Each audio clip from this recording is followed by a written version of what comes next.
Hey, and welcome back to the All My Love Lucy podcast. This is episode number 38, and we're so glad you're here with us today. Your continued support truly means the world to us. I just can't say it enough. We're so grateful that you choose to spend your time with us as we uncover and honor our grandparents' remarkable love story. We really hope you're enjoying it. And we're hoping to return to our video episodes soon with Megan. But in the meantime, we do hope you're enjoying these audio episodes. As always, we'd love to hear from you. So please leave us a comment. Let us know your thoughts. Join in on the conversation. We love that. And be sure to subscribe to the YouTube channel if you haven't done that already. Now, if you're joining us for the first time, I always like to give just a bit of context so that you'll know what this podcast is about. But we do recommend that you go back and start with episode number 1 because we have covered so much information and it's just going to make a lot more sense. And then when we refer back to things, you're going to know what we're talking about. So we do encourage you to go back. Now, I do like to say that we're doing this ourselves. So our production skills were very, very amateur in the beginning. That we're still not professionals now, but we've evolved and grown a little bit. So just forget about us, listen to the story, enjoy this beautiful love story. It's such a great story.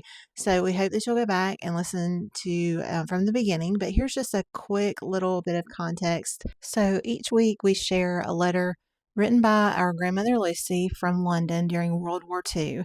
And just like today, we have a letter from Jimmie, our grandfather. We don't have a lot of his letters, but we're going to start having more hopefully soon. I think there's several coming up. But she was writing to him while he was serving in Europe with the U.S. Army's 50th Signal Battalion. They had gotten engaged just before he left for Normandy for D-Day.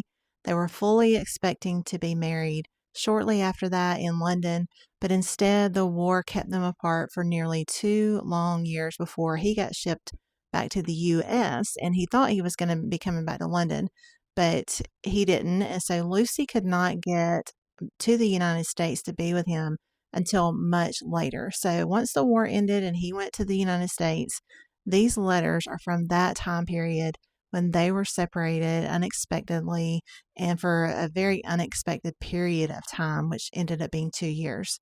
And through these letters, we have this intimate window into their daily lives, their longing for one another, the resilience, quiet sacrifices they made during one of the most turbulent periods in history during the World War II. So if this sounds like your cup of tea, then you're in the right place. And again, go back and start episode 1. You won't regret it. But today's episode, we're so excited to be sharing one of Jimmie's letters. These are, like I said, few and far between. So when we come to one, it's extra special. So pour yourself a cup of tea or your favorite beverage, grab a blanket, get cozy, and let's step back into 1944 with Lucy and Jimmie. So we're going to start with Jimmie's letter. We usually hear Lucy's voice first, but this time we get to hear the other side of the conversation from Jimmie. This letter is from sometime in late September, maybe early October of 1944. He didn't date his letters. So I don't really know for sure, but we do know where he is in the war and we know where Lucy is. She's still in London, still waiting. He's over in Germany. He's serving with the U.S. Army's 50th Signal Battalion. And like most wartime letters, what's striking isn't just what he says, but what he doesn't say because he's not really allowed to say a lot. So let's get started. He begins, "Dearest darling, just a few lines to answer the letter which I received last night and was glad to get. Well, as for myself, I am feeling fine and fit and hope this finds my darling the same." So right away, you hear how precious her letters are to him.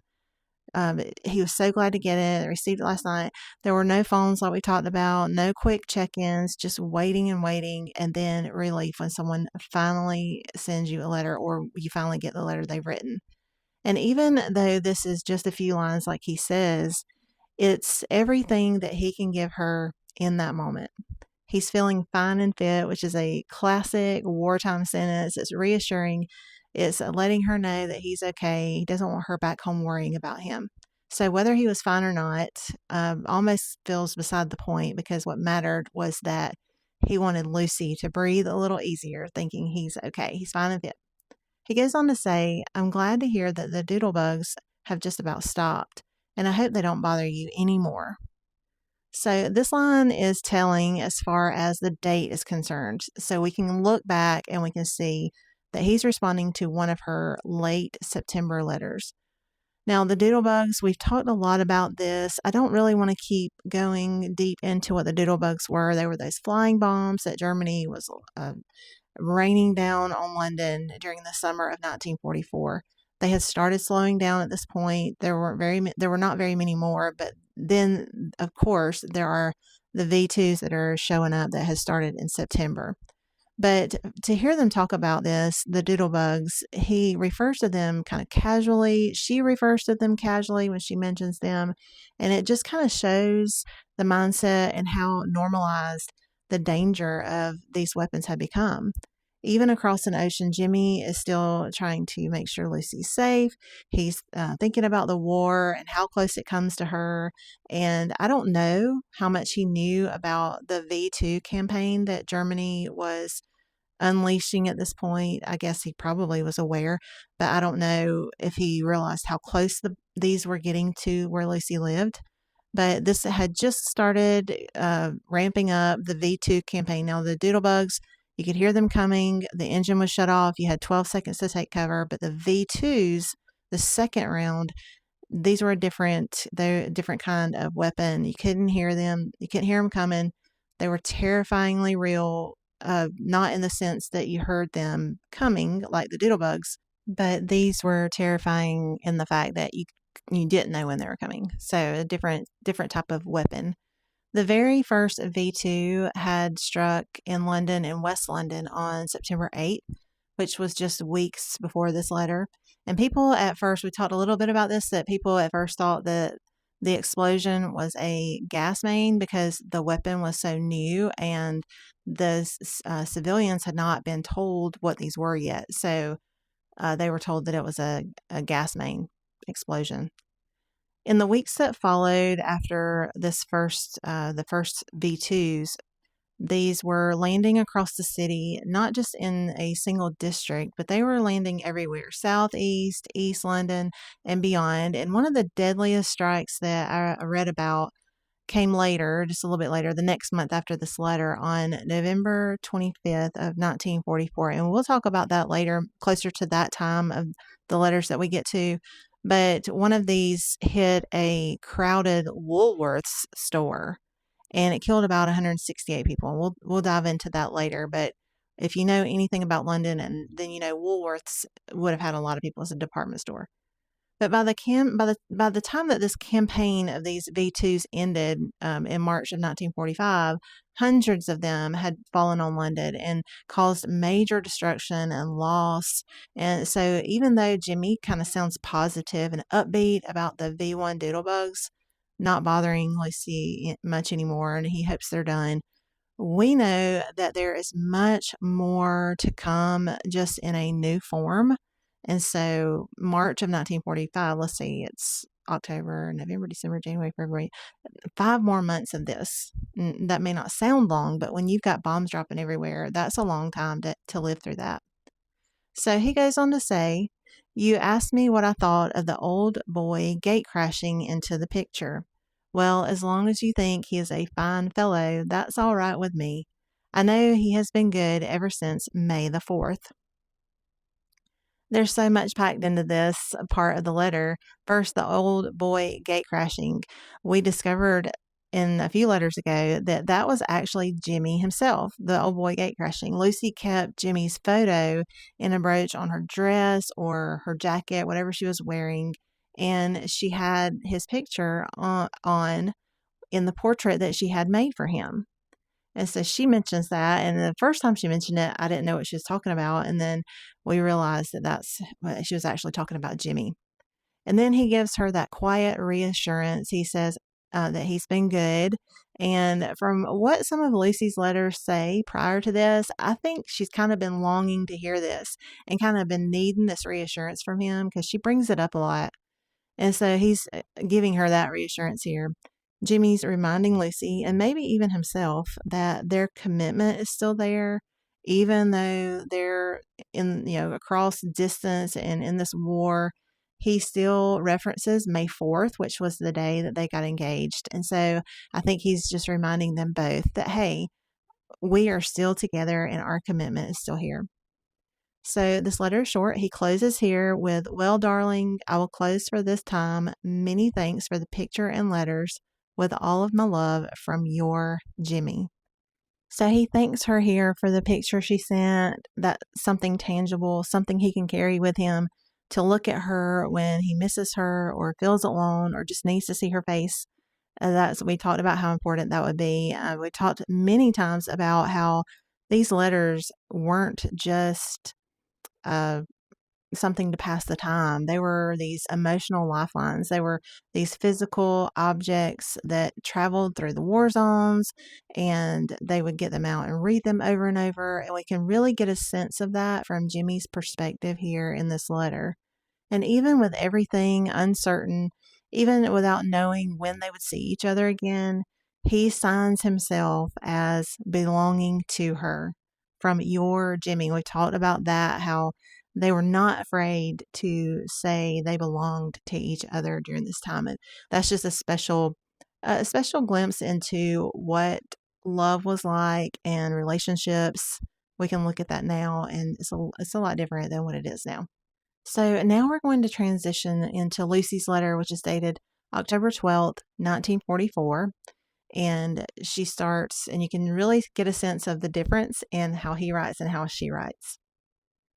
"My darling Jimmie, I was so happy to receive your letter today, dated October 5th. It was the first this week, so you can imagine how I was craving to hear from my sweetheart."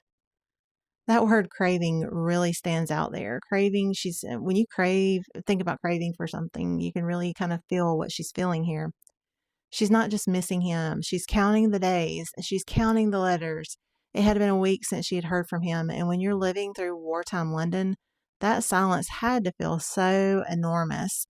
You can also hear how carefully she's tracking the dates, October 5th, October 12th, because time itself had become part of the emotional landscape of waiting. So, as usual, she doesn't ease into this letter.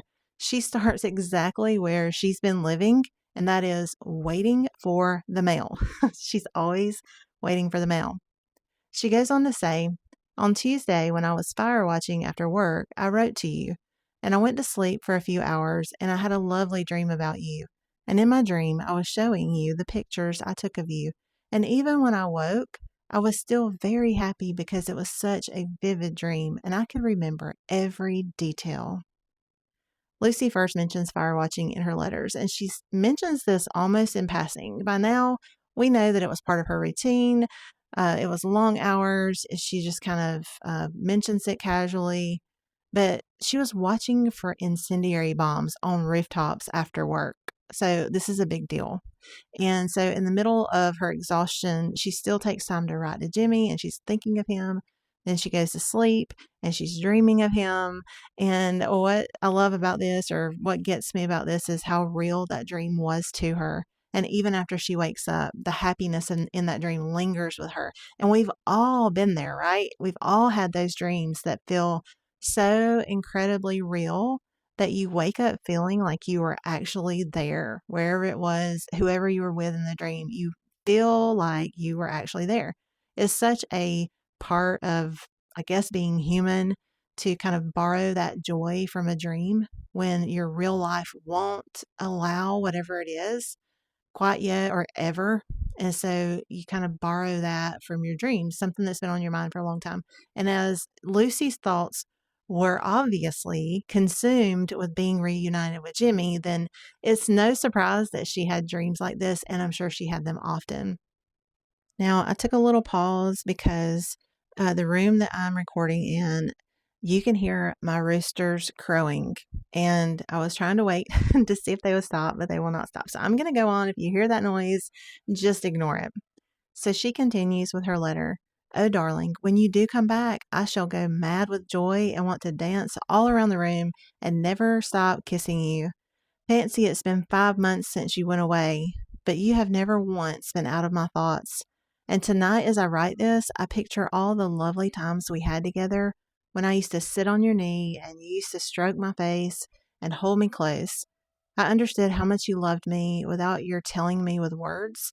And when you come back, sweetheart, I shall want to say a lot of lovely things to you, but I know my heart will be too full of happiness to express it with words. But just the same, you will know how much I love you and how all these months I have been longing to be in your arms.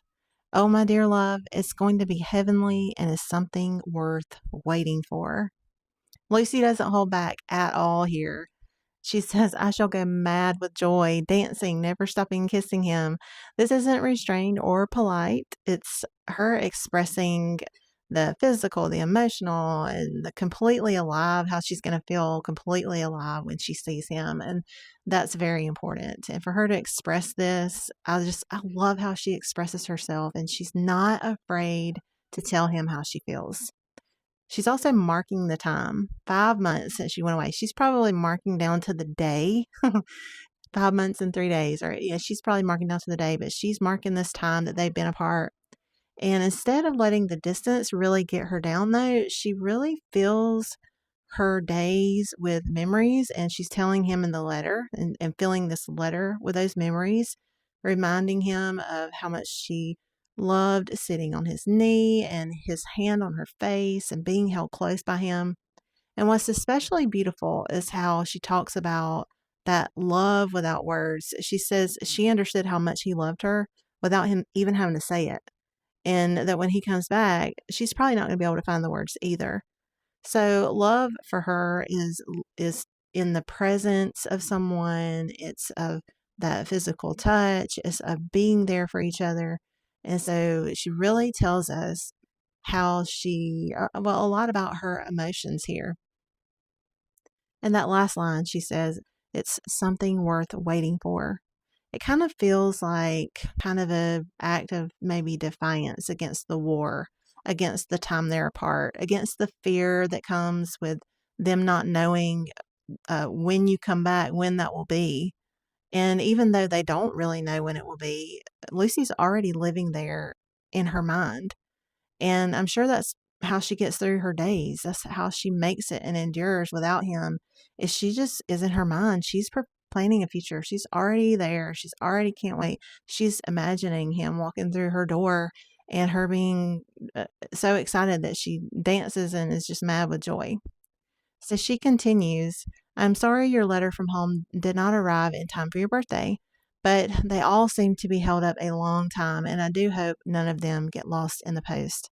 I posted my picture to you on the 26th of September and wrote you again on the 28th and 29th, so you ought not to be without letters from me for more than 2 days. So this paragraph here really shows how much the mail itself had become part of their emotional world. Like I said before, her world, her life, she's waiting for the mail every single day. That mail is so important to her.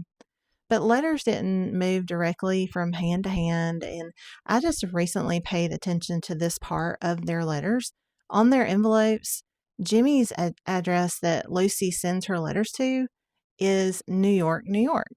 And I don't know why. I just never thought to look at that or pay attention to that.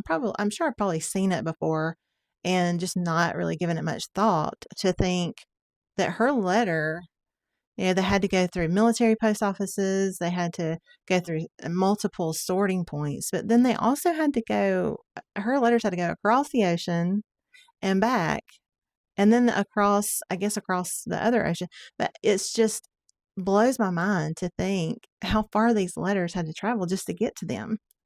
And then, of course, the censorship, they had to go through the censorship. So somebody had to read through their letters, and probably millions of letters they were having to go through. And that would take a long time.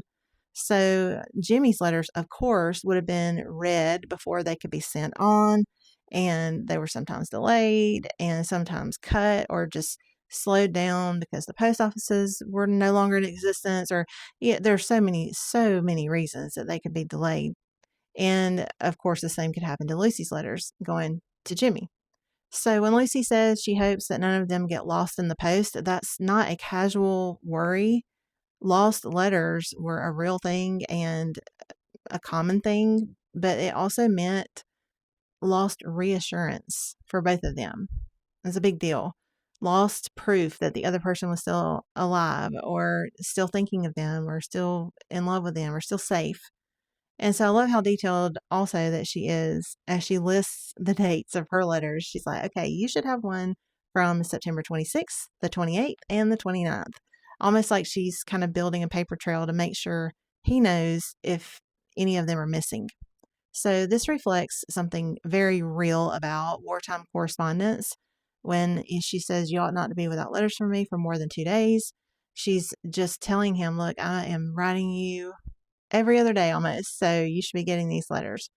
And it's just a reminder, these letters are a reminder to him that she loves him and is still waiting for him and that she's okay. Because all the bombing in London, he's probably worried about her safety as well. So it's reassuring to him to hear from her. A little bit of context, historical context, just a little bit. I'm not going to go in because I don't want this episode to be extremely long. But a little bit of context about what's going on. Lucy wrote this letter on October 12th, 1944. This was set against a world that was, of course, still very much at war, even though there was a lot of hope and that the Allies were making progress and a lot of great things were happening. Across Europe, they were still fighting and still fighting. Jimmie was over in Germany and they were fighting with the battles of Aachen was one that was specifically going on right now, and Jimmie was in the middle of that. But also over the Pacific, there was a lot going on. There was a new era of long-range bombing that was beginning, and that was the first B-29 Super Fortress on Saipan, if I'm saying that correct. And then also, of course, closer to London, the V-2 rockets continued to remind ordinary people that the war was still far from over. But it's really telling to think that while Lucy was writing to Jimmie about mail and longing, there was so much unfolding across the globe, really. And in the middle of all of this, Lucy was still planning a future with Jimmie. That is so incredible to me. That kind of hope is so incredible to me, that in the middle of all of that, she was still planning her future. I can't imagine that. I think I would probably look at everything going on and think, we're probably not going to make it. That I would have to think, and especially the soldiers like Jimmie, every single day. And I guess these letters and Lucy writing to him and saying all this to him, it was a lifeline. It was to put his mind in the future, that everything's going to be okay, that we're going to come out of this. We're going to have a family. We're going to live together and a beautiful life and have children and carry on. So that had to help him, but also it's probably how she survived mentally in London. She ends the letter with, take great care of yourself and keep smiling till we meet again, which won't be long. Please write soon. With all my love, from your Lucy. P.S. I still keep your picture under my pillow and your last letter because I like to feel I have something of yours with me, and I kiss my darling every morning.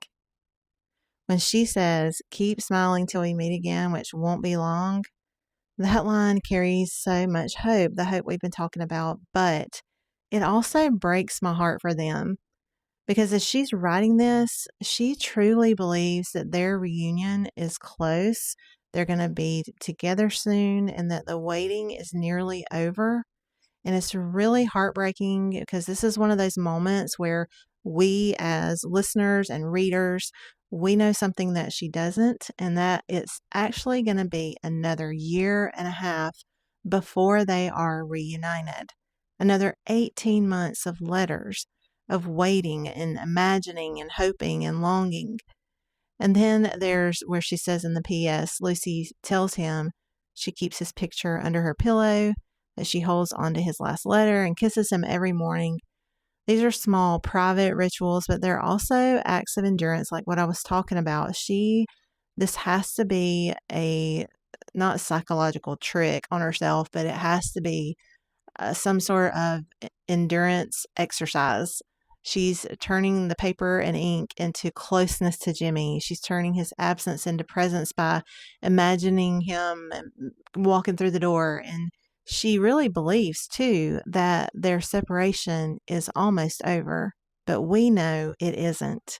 And somehow that makes her hope even more moving, not because it was naive, but because it sustained her through a future she couldn't yet see.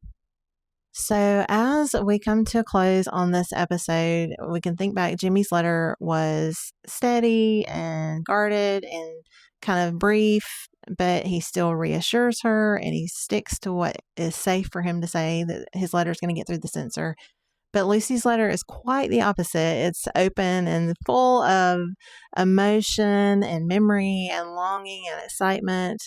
They have different voices in their letters, but really the same purpose, and that's to stay connected with one another and to get through that waiting to be reunited. And they're doing that together as well. Now, in Lucy's next letter, she mentions something about spending time in Finchley, if I'm saying that right, with her friends. And when Megan and I traveled to London, we actually went to Finchley and walked the streets and visited the church where Lucy was baptized. And we tried to imagine what it might have been like for Lucy to be there. And it was just a really awesome time. So we're going to share some of that experience next time. And we'll spend more time also with Jimmie and filling in what his days look like while Lucy was writing these letters from London. We'll go back to him some more and talk about, I think the Battle of Aachen is going to be ending by that letter. And so they're going to be moving and doing some other things. So we'll get into that detail next time. But when I read these letters, I want to think about this. I want to just us to reflect for just a second. When I read these letters and I think about and really listen to what Jimmie and Lucy were saying and how they talk to each other, it really reminds me how powerful it is to put our feelings into words, even when it feels awkward, even when we think the other person already knows. And I've been reminded of that recently, that sometimes people just need to hear it, even though we think they already know something. So maybe after this episode, there is someone in your life who could use that affirmation, maybe a letter or a note, or even just a few thoughtful lines written with intention that makes them think or realize that you are thinking of them and you are focused on them, or just sharing those feelings. Not because there's a war, but because time still separates us now in different ways. We get busy, we get distracted, we have so much going on. We scroll through social media endlessly, and maybe we just need to take the time to let those people in our lives know how we really feel. Lucy didn't know how long the waiting would last between her and Jimmie, but she wrote to him anyway. And she told him, she poured it all out. And I told you before, her emotions are changing, her mood is changing, and she's just really putting it all out there now. So maybe even take a page from her and some examples from her and write something down for someone you love. Yes, written down, not digital, not a text, maybe a card. Send someone a card, even if it's someone who lives with you.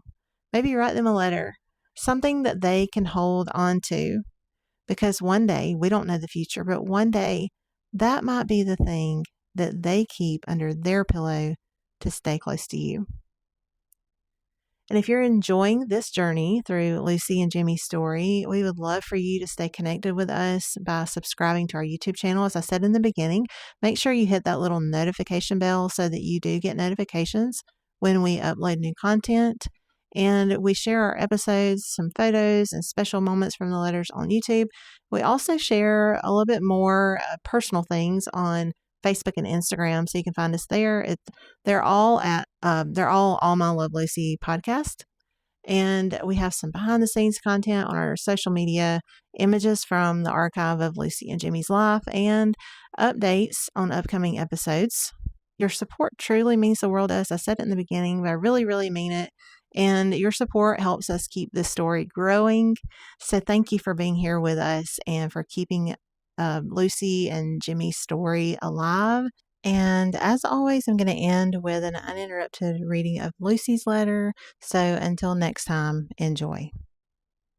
October 12th, 1944. My darling Jimmie, I was so happy to receive your letter today, dated October 5th. It was the first this week, so you can imagine how much I was craving to hear from my sweetheart. On Tuesday, when I was fire watching after work, I wrote to you, and I went to sleep for a few hours, and I had a lovely dream about you. And in my dream, I was showing you the pictures I took of you, and even when I woke, I was still very happy because it was such a vivid dream, and I could remember every detail. Oh, darling, when you do come back, I shall go mad with joy and want to dance all around the room and never stop kissing you. Fancy it's been 5 months since you went away, but you have never once been out of my thoughts. And tonight, as I write this, I picture all the very lovely times we had together when I used to sit on your knee and you used to stroke my face and hold me close. I understood how much you loved me without your telling me with words. And when you come back, sweetheart, I shall want to say a lot of lovely things to you, but I know my heart will be too full of happiness to express it with words. But just the same, you will know how much I love you and how all these months I have been longing to be in your arms. Oh, my dear love, it is going to be heavenly and is something worth waiting for. I'm sorry your letter from home did not arrive in time for your birthday, but they all seem to be held up a long time, and I do hope none of them get lost in the post. I posted my picture to you on the 26th of September and wrote you again on the 28th and 29th, so you ought not to be without letters from me for more than 2 days. Take great care of yourself and keep smiling till we meet again, which won't be long. Please write soon. With all my love, from your Lucy. P.S. I still keep your picture under my pillow and your last letter because I like to feel I have something of yours with me, and I kiss my darling every morning.